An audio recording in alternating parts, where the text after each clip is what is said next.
Once upon a time there was a little mermaid named Ariel. She was the youngest daughter of the king of the sea, King Triton, but she was always dreaming about life would be like upon land. Ariel loved everything to do with the world above. She had a huge collection of things that had fallen off of the humans' boats into the oceans and trinkets that had gone down with the sinking ships. She didn't know what any of them were called, so she invented names for everything: gizmos, gadgets, who's-its, and what's-its, and thingamabobs, of course. But she wasn't content, no matter how many things she had, and she often swam to the surface to see if she could see any humans up close. One night she swam to the surface and saw a grand ship. Standing at the helm was a handsome young man, a prince. Ariel fell in love with the prince as soon as she saw him. Suddenly the waves became rough, and the ship was tossed up and down until it finally tipped over, throwing everyone on board into the ocean. Ariel saw the prince was sinking into the water, unconscious, and she dove down to rescue him. She brought him up to the surface and swam to the shore, but he would not wake up. Ariel gently laid the prince down on the beach and sang to him as the waves washed up around him. She stayed with him until the sun came up, singing a pure and beautiful melody. Finally, the princess fluttered his eyes open. The little mermaid knew she couldn't be seen by a human, so she quickly dove back into the water. A man came down to the beach looking for the prince, asking him what had happened. The prince couldn't remember. Someone had saved his life, a young woman. He could still hear her beautiful singing voice in his head, but had never seen her face. The man was sure the prince had either been dreaming or had hurt his head, so he hurried him back to the castle to see a doctor. Ariel was more determined than ever to return to the surface and find the prince that she was so in love with. Her best friend, a fish named Flounder, didn't think it was such a good idea. He was scared that something bad might happen. When she asked her father, King Triton, he forbade her from ever going to the surface again.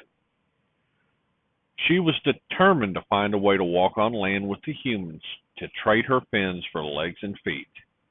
The crab, Sebastian, tried to convince her that life was much better under the sea, but she wouldn't listen. Ariel went to see the witch Ursula to see if she could help. Ursula agreed to help Ariel, but there was a catch. The witch would turn the little mermaid into a human, but Ariel would not be able to talk or sing. She would have no voice at all. Plus, Ariel would have to get the prince to kiss her before 3 days were up. If not, her soul would belong to Ursula, and she would be a prisoner forever in her garden of poor unfortunate souls. Despite the terrible conditions of the agreement, Ariel signed her name, and Ursula made her sing so that she could use a magic spell to steal her voice. She cast a spell on Ariel to turn her into a human. Suddenly, Ariel couldn't breathe. Mermaids can breathe underwater, but humans can't. She tried to swim to the surface to breathe, but swimming was much harder with legs instead of fins. Finally, she made it to the surface and caught her breath, and then started swimming to the shore. When she finally reached the beach, Ariel was so tired she immediately fell asleep. The little mermaid was abruptly woken up by a dog licking her face on the beach just as the sun was coming up. It was the princess' dog, and he quickly ran over to get the dog stopped. Ariel was overjoyed to see him, but couldn't say anything because the witch had taken her voice. The prince saw that the poor girl had no clothes and couldn't talk, so he gave her his coat, and took her back to the castle. Over the next 2 days at the castle, the prince taught Ariel the proper way to use a fork, not a dingle hopper as she used to call it, and taught her to dance. She was getting worried that he wouldn't kiss her in time and her soul would be one of Ursula's prisoners forever. That evening, the prince took Ariel out for a romantic ride in his rowboat. Her friends from the ocean knew that they had to get the prince to kiss her, so they sang a song to try to make him kiss the girl. The prince could not understand what they were singing, of course, but he felt the urge to kiss Ariel. He leaned in, but just before he could kiss her, 2 of Ursula's pet eels arrived and tipped the boat over. The moment was ruined, and the time was almost up.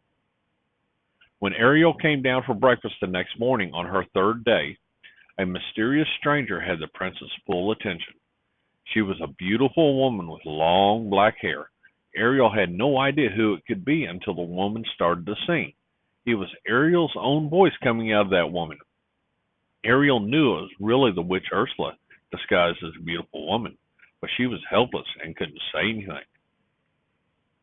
The prince was smitten. He was sure he had finally found the mysterious woman who had saved him from the ocean that horrible night and sang to him on the beach until he woke up. He immediately asked the witch to marry him. The wedding was to be at sunset that very day. Fortunately, Sebastian the crab had snuck into the kitchen and saw what was happening. He quickly ran back to the ocean to warn King Triton that his daughter was in danger. Just before sunset, the prince's ship sailed out to sea for a beautiful ocean wedding, except with the wrong bride. Ariel watched the ceremony begin, knowing that all hope was lost.